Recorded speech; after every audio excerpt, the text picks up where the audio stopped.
Evolio U9 este cel mai recent și revoluționar produs Evolio și primul din această categorie de produse lansat de o companie românească în premieră.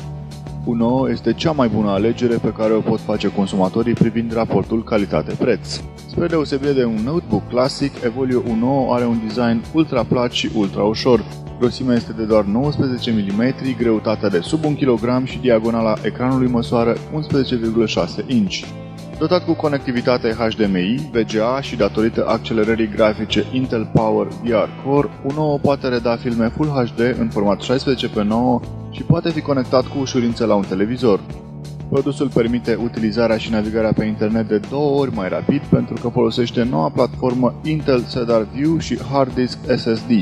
Procesorul garantează putere și performanță. Produsul se comercializează în două variante, 64 GB SSD și 128 GB SSD. Evolio U9 îți asigură un timp de utilizare de 4-5 ore fără a folosi alimentatorul.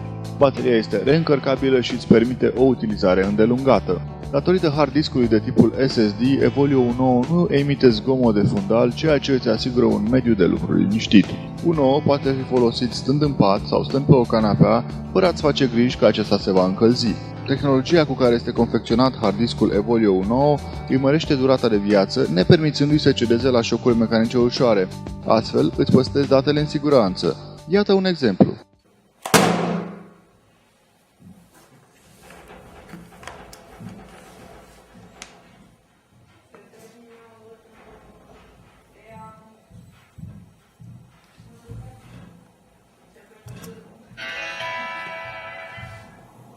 Conexiunea wireless de înaltă performanță îți permite să te conectezi ușor oriunde.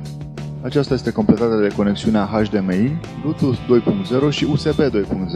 În plus, te poți conecta la o rețea locală prin adaptorul LAN.